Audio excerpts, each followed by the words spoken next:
अस्सलाम वालेकुम ख़वातीन वज़ात। आज की वीडियो में आपको खुशामदीद कहते हैं। आज हमने बात कर रही है पाकिस्तान के दौरे ऑस्ट्रेलिया के हवाले से, जहां पर कैंप जारी है दौरे ऑस्ट्रेलिया में, और देखते हैं कि पाकिस्तान की क्या परफॉर्मेंसेज रहेंगी।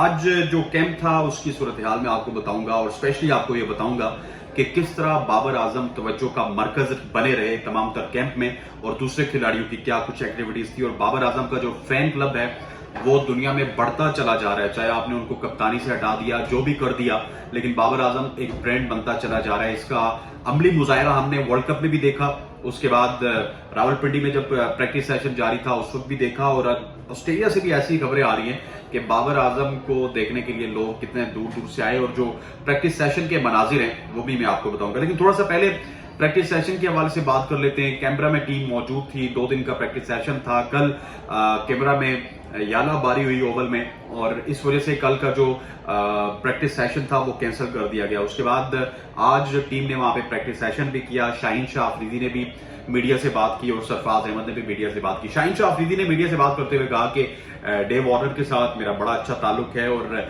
हम उम्मीद करते हैं कि उनके कैरियर का इख्तिताम अच्छा होगा। लेकिन पाकिस्तान के खिलाफ जब उन्होंने अपने कैरियर के इख्तिताम की बात की तो वो शायद यही सोच रहे होंगे कि उनका कैरियर का इख्तिताम एक और सेंचुरी के साथ हो। तो इसके जवाब पे शाहीन शाह अफरीदी का कहना था कि डेविड वार्नर को इतनी आसानी के साथ हम नहीं खेलने देंगे। हमारे बहुत सारे प्लान्स हैं जो कि हम एग्जीक्यूट करने की कोशिश कर रहे हैं, और डेव वार्नर के खिलाफ हम वो जो प्लान्स हैं उनको एग्जीक्यूट करेंगे। आने वाले जो टेस्ट मैच है उनमें, और तीनों के तीनों टेस्ट मैचेस में हमारी ज्यादा जो नजर है वो डेव वार्नर के हवाले से होगी। और डेविड वार्नर के हवाले से जो मिचेल जॉनसन है उनका भी बयान आया, और उन्होंने कहा कि इस तरह के प्लेयर को, क्योंकि डेविड वार्नर के ऊपर भी बहुत सारे जो है वो इल्जामात लगे थे अपने क्रिकेटिंग कैरियर में, इस तरह का सी ऑफ देना कि वो जिस सीरीज में चाहते हैं उनको सी ऑफ मिलता है, और जिसके खिलाफ, जिस अपोजिशन के खिलाफ वो चाहते हैं उनको उसी अपोजिशन के खिलाफ सी ऑफ मिलता है। तो ये एक मुजाहिका खेज बात है। अच्छा, शाहीन शाह अफरीदी ने तो प्रिसाइसली कह दिया कि हम डेविड वार्नर को जो है वो कंट्रोल करेंगे। इसके अलावा सामान के हवाले से शाहीन शाह अफरीदी ने कहा, जो सामान आपको याद है कि सामान जो है वो एक ऐसी मुअम्मा बना है जिसको इंडिया में भी और पाकिस्तान में भी बहुत ज्यादा उछाला गया कि पाकिस्तान के जो तमाम तर क्रिकेटर्स हैं वो अपना सामान खुद उठाकर एक गाड़ी से दूसरी गाड़ी में ट्रांसफर कर रहे थे। इसके हवाले से जब हमने जानने की कोशिश की तो देखिए, ये पाकिस्तान का और इंडिया का कल्चर है कि जब कोई बाहर से टीम आती है, यहाँ पे हम पोर्टर भी प्रोवाइड करते हैं, सारी चीजें प्रोवाइड करते हैं। लेकिन वेस्टर्न वर्ल्ड में आपको अपना सामान खुद कैरी करना है, चाहे आप कोई बहुत बड़े सुपरस्टार ही क्यों ना हो। और वहां पर जो सामान था उसकी मिकदार बहुत ज्यादा थी। आपको पता है 18 रुकनी पाकिस्तानी स्क्वाड था, उसके बाद 17 रुकनी हमारी मैनेजमेंट थी, फिर 17 रुकनी मैनेजमेंट के साथ साथ बाबियां अलग थी। मतलब इमाम अलग की वाइफ वहां पे मौजूद थी, हफीज की वाइफ वहां पे मौजूद थी, शान मसूद के साथ वाइफ गई। इस तरह बहुत सारे क्रिकेटर्स हैं जो अपनी वाइफ्स को भी साथ लेके गए थे, तो सामान काफी ज्यादा हो गया था।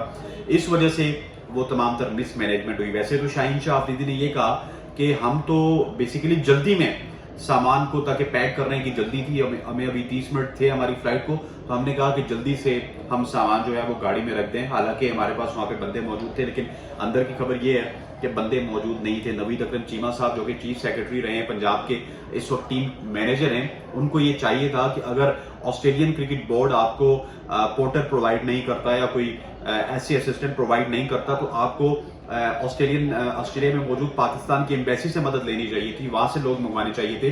क्योंकि आपकी वजह से मैं समझता हूं कि कौमी जो स्टार्स हैं उनकी तज़ीक हुई है, और ये तमाम तर चीजें जो है नवीद अकरम चीमा साहब की वजह से हुई हैं। अगर वो अपनी मैनेजमेंट ठीक रखते और पहले से ही वहां पर इंतजाम करते तो शायद ये वाले मामला ना होते। अब थोड़ा सा सरफराज अहमद की तरफ आ जाते। सरफराज अहमद ने आज प्रेस कॉन्फ्रेंस की, उन्होंने कहा कि हमें नसीम शाह के मुतबादल के तौर पर बहुत सारे स्टार्स मिल चुके हैं, और सरफराज का तो ये भी कहना था कि हमारे पास ऐसे बॉलर्स हैं जो कि नसीम शाह की कमी को पूरा कर सकते हैं। आप देखते हैं कि नसीम शाह की कमी को वो पूरा करेंगे या नहीं करेंगे। अब ये भी एक सवालिया निशान है कि सरफराज ने प्रेस कॉन्फ्रेंस में ये कह तो दिया कि नसीम शाह की हमारे बॉलर्स कमी पूरी करेंगे, लेकिन ये उन्होंने नहीं बताया कि कौन सा बॉलर, क्या खुरम शहजाद को मौका मिलेगा, क्या मीर हमजा को मौका मिलेगा, या फिर आमिर जमाल को मौका मिलेगा। और जिस तरह का पेस आमिर जमाल के पास मौजूद है, जिस तरह की उनकी पर्सनैलिटी है, क्योंकि वो अच्छे ऑलराउंड क्रिकेटर भी हैं, बल्ले के साथ भी रन बना जानते हैं, तो मैं समझता हूँ कि ऑस्ट्रेलिया में हमें आमिर जमाल जैसा ही प्लेयर चाहिए जो कि अच्छे पेस के साथ गेंदबाजी भी कर सके,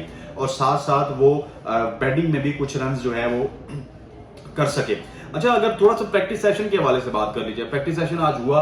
आज प्रैक्टिस सेशन में बाबर आजम भी मौजूद थे, शान मसूद भी मौजूद थे, उसके अलावा शाहीन शाह अफरीदी मौजूद थे, सरफराज अहमद मौजूद थे, तमाम तर स्क्वाड मौजूद था। एक जो हमें खबर मौसूल हुई अबरार अहमद के हवाले से, अबरार अहमद प्रैक्टिस सेशन में मौजूद जरूर थे, लेकिन उनकी जिस तरह की अपीयरेंस थी, बॉडी अपीयरेंस थी, लग ये रहा है कि अबरार अहमद शायद कोई इंजरी का शिकार हैं या कुछ इस तरह की बात है। इस हवाले से जब हमने पीसीबी से रब्ता किया तो उन्होंने कहा कि अबरार बिल्कुल ठीक है, वो आपको टेस्ट मैच खेलते हुए नजर आएंगे, लेकिन अबरार की जो अपेरेंटली जो सूरत हाल थी वो इस तरह की थी कि शायद अबरार किसी ना किसी तंगी का शिकार है और अबरार शायद उस तरह फिट नहीं है। आप देखते हैं कि पहले टेस्ट से पहले वो फिट होते हैं या नहीं होते, या फिर कैमरा में मौजूद पाकिस्तान का जो स्क्वाड है, जब वो प्राइम मिनिस्टर 11 के खिलाफ खेलेगा तो उसमें अबरार को शामिल किया जाएगा नहीं किया जाएगा। अब मेरा तो ये भी पॉइंट ऑफ व्यू है, थोड़ा सा बात लंबी हो जाएगी, कि आपकी जो कैमरा में मैचेस हैं, स्पेशली एक जो मैच है 4 रोजा मैच है प्रैक्टिस सेशन के बाद, उसमें आपको मेन स्ट्रेंथ जो अपनी टीम है उसको नहीं आजमाना चाहिए, और स्पेशली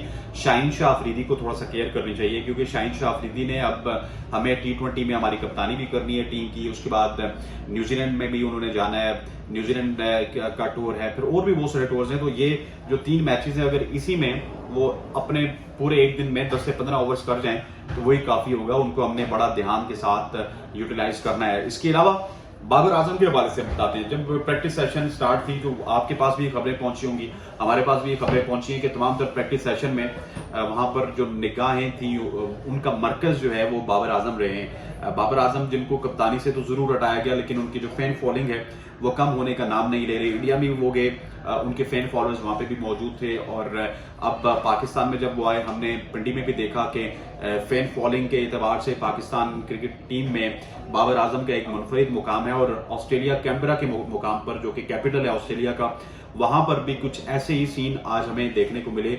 जब प्रैक्टिस सेशन जारी था तो तमाम तर खिलाड़ी वो प्रैक्टिस में मसरूफ थे, और जिस जगह पे बाबर आजम प्रैक्टिस कर रहे थे उस जगह पे शायकीन एक बहुत बड़ी तादाद में मौजूद थे, और शायकीन की जो तादाद थी वो बता रही थी कि बाबर आजम एक बहुत बड़े सुपरस्टार बन चुके हैं। चाहे आप कप्तानी उनके साथ रखें ना रखें, कप्तानी से उनको हटाएं, वो अलग बात है, लेकिन फैन फॉलोइंग के हिसाब से वो नंबर 1 है। और इसी के साथ साथ एक और खुशखबरी ये भी है कि शुभमन गिल, उनके हवाले से खबर ये है कि शुभमन गिल अब एक सीरीज जो ओडीआई की सीरीज है उसमें वो खेल नहीं रहे, तो शुभमन गिल अगर नहीं खेल रहे तो उनका नंबर नीचे आ जाएगा, और पीछे बैकअप पे बाबर आजम मौजूद हैं, फिर विराट कोहली भी नहीं खेल रहे, तो बाबर आजम वापस ओडीआई पोजीशन में, ओडीआई की जो नंबर 1 पोजीशन है वो बरकरार रखने में कामयाब होंगे। लेकिन क्या बाबर आजम अब ओडीआई की कोई सीरीज जल्दी में खेलेंगे? I don't think so. अभी 6 महीने तक तो ओडीआई का कोई प्लान नहीं है, 14 महीने तक वैसे हमारा ओडीआई नहीं था, अब 6 महीने तक तो वर्ल्ड कप से पहले ओडीआई हम एक्सपेक्ट नहीं कर सकते। अब देखते हैं कि बाबर आजम जो है वो किस हद तक ओडीआई की जो पोजीशन है उसको रिटेन कर सकते हैं। लेकिन ये जो खबरें थी, हमने कहा कि आज के प्रैक्टिस सेशन के हवाले से आपको तमाम तर खबरों से आगाह किया जाए, ऑस्ट्रेलिया में क्या हो रहा है, और सरफराज अहमद, शाहीन शाह अफरीदी की प्रेस कॉन्फ्रेंस के हवाले से भी हमने आगाह किया, और जो हमारी अपने कोरेस्पोंडेंट से वहां पे मुलाकात हुई उनके मुताबिक भी पाकिस्तान टीम का जो मोराल है वो काफी हमें बुलंद नजर आ रहा है, और पाकिस्तान टीम शायद इस दफा कोई चमत्कार कर दे, क्योंकि पहले से हम देख रहे हैं कि 1995 से लेके आज तक तकरीबन 28 साल गुजर चुके हैं, पाकिस्तान रिजल्ट ओरिएंटेड क्रिकेट नहीं खेल सका।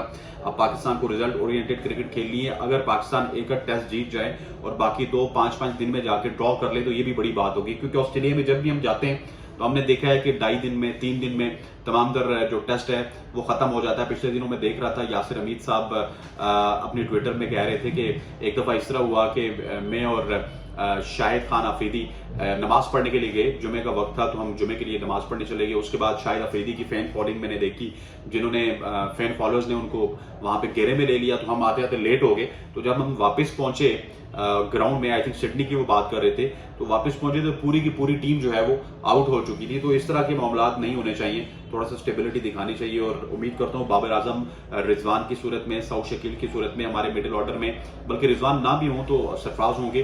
अब देखते हैं कि सरफराज जो स्पिन बहुत अच्छा खेलते हैं, फास्ट बॉलर्स को किस तरह टैकल करेंगे ऑस्ट्रेलिया में, और इनके मिडिल ऑर्डर में होने में आई थिंक सो पाकिस्तान को बड़ा फायदा है। लेट्स सी रिजल्ट्स क्या आते हैं। आज की ब्लॉग से इतना ही, अल्लाह हाफिज़।